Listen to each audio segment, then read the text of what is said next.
Well, good evening and welcome to another section of Sharing a Message with your host, Gabriel and Isaiah. And we know that it's been a couple weeks since we did our last topic. A lot of, just unfortunate, scenarios and stuff like that. But at the end of the day, it's still helpful because it allowed us to, gather different ideas on new topics and allow you guys to miss us also. You know what I mean? Now, today's topic is going to be simple, but yet very deep. Okay? Now, I've chosen to entitle it, What Does Everybody Want? Okay? Now, everybody may ask themselves, right now, just hearing that question, like, okay, so what do you mean? So, okay, everybody. Well, I mean everybody. I'm talking about the whole world. Okay, I'm talking about rich people, poor people, black, white, young, old, teenagers. Don't matter. Everybody wants something. What do you think, among certain things, what do you think, people want? I mean, power, fame.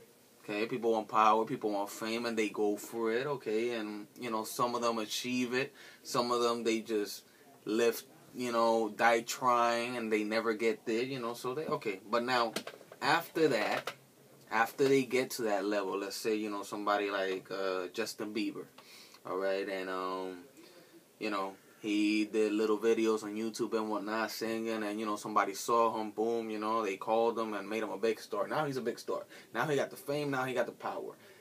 Then what do you do with that? I mean, does it really end there as far as what do you want? Then what? What else? What would somebody want after, you have everything, then what? What do you do with all that? What would you want to do with all that? Alright, save it. Save it. Okay. What about sharing it? Sharing it with somebody. Yeah. All right. You want? All right. So, realistically speaking, people, even if they get to that level, they would want to share that with somebody. So, what people really want is love. Right? Everybody wants love. Everybody wants somebody to love because Justin Bieber did a song about that. And everybody wants somebody to love them back. Hands down. Everybody wants that. Simple, right? Now, in order to understand, all right, and get to the meat of the topic, I got to break down, I got to break it down from the surface, right? Now, to every original, there's a what? Counterfeit. There's a counterfeit, right? To every legitimate, there's a counterfeit. To every real dollar, there's a fake dollar. All right. To every Nike pair of sneakers, there's an Air pair of sneakers. All right. To every diamond, there's a crystal. Right. Now, to every truth, there's also a lie. A lie. Okay. To everything. All right. There's just two sides of the story. Right. There's the truth. There's the lie. There's the opposite. There's the negative. That's the bottom line. There's no in between, people. There's no in between. And it goes the same with love. All right? Now, as far as the truth goes, let's start with the truth. All right? Jesus says, I am the truth. All right? I am the truth. I am the way. I am the truth. I am the life. No one comes to the Father unless it's through me, right?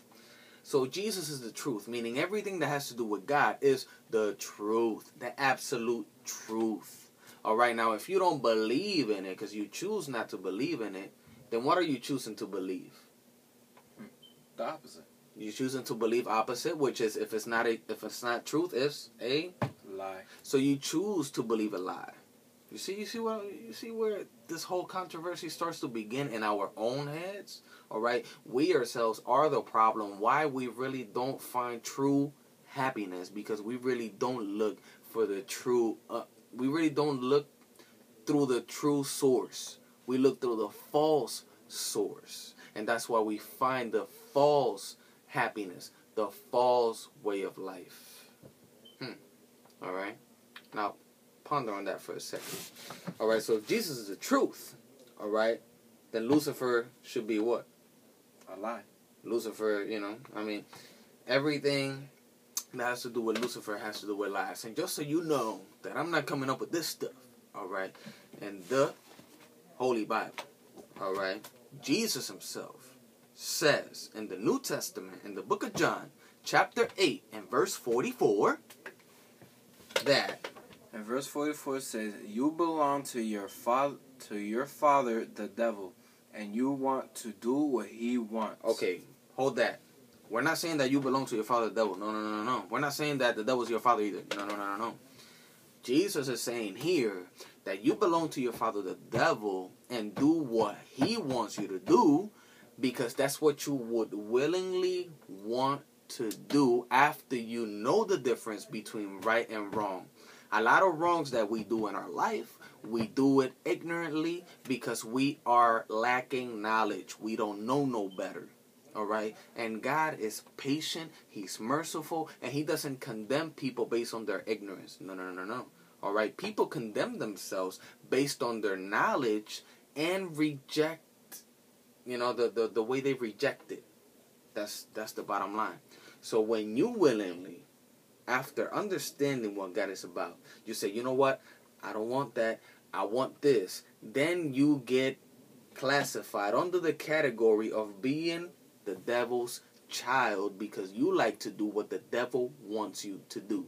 You understand what I'm saying? So if right now you're doing things that you're not supposed to do, don't worry about it. We're not saying that you are the devil's child, but recognize that God is trying to call you out of a wrong way of life so that you can be a true child of God and be walking in truth instead of living a lie. Bottom line. So it keeps on saying, it says he was a murderer from the beginning and was against the truth because there is no truth in him. Okay, he was a murderer from the beginning. All right, the devil. Romans 6:23 says, the wages of sin are death.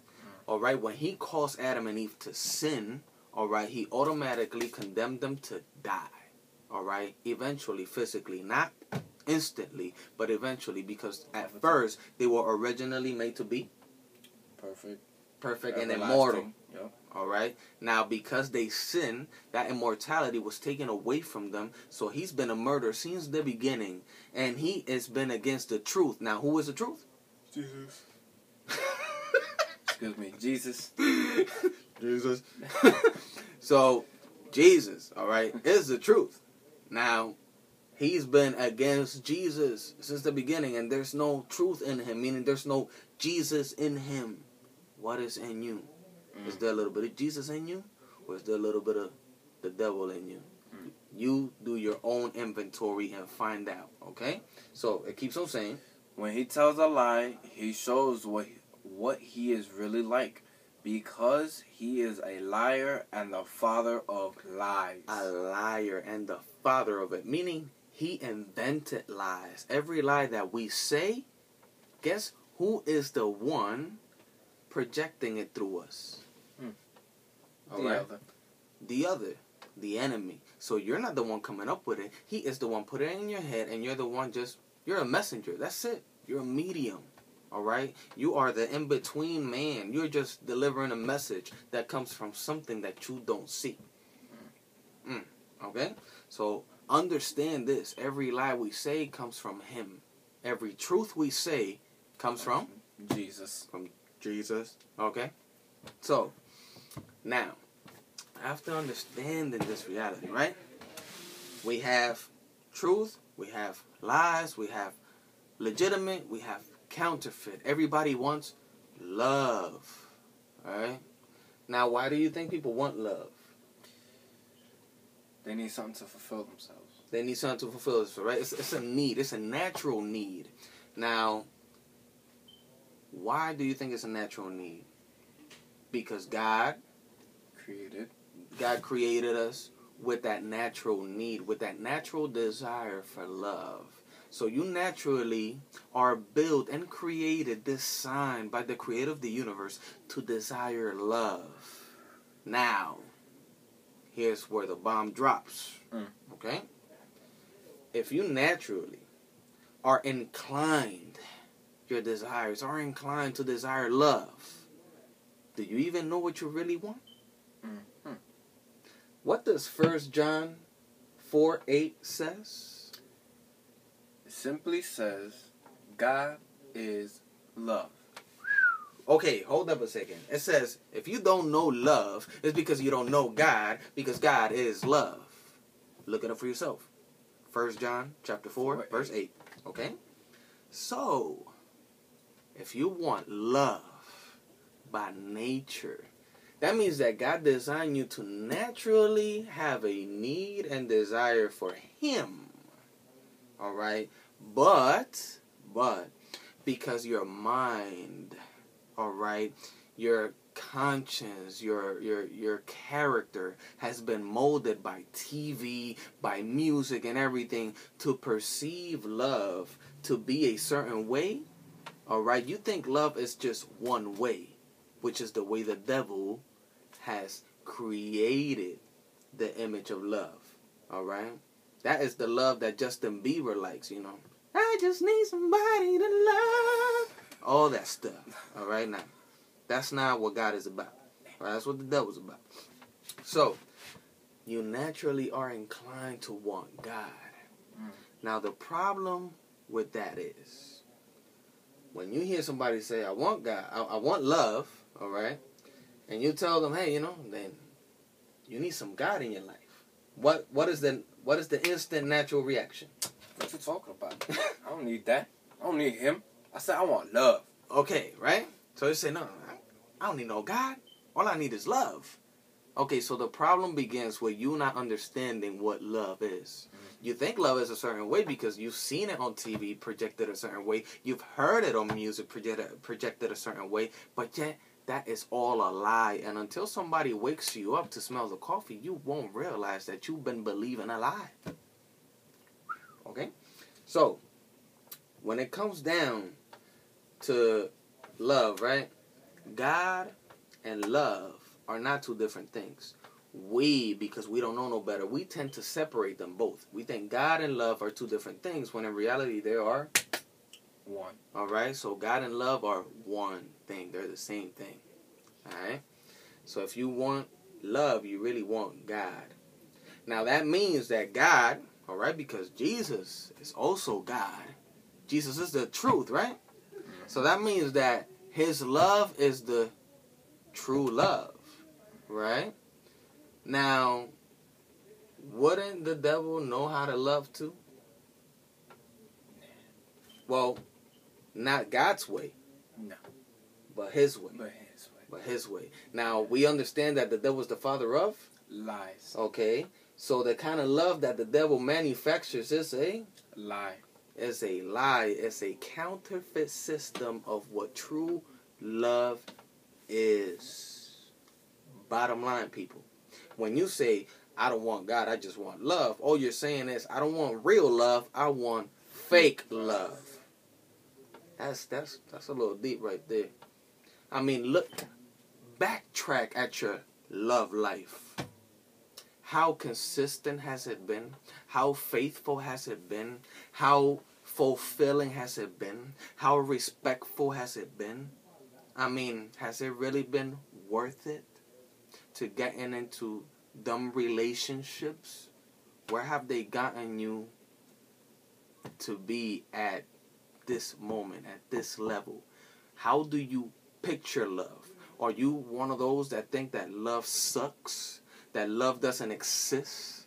That love is for suckers? That love this and love that? Of course, because it's the fake love. Now, what about the true love? If you don't know about the true love, then, I mean, how can you, you know what I mean? How can you even judge love?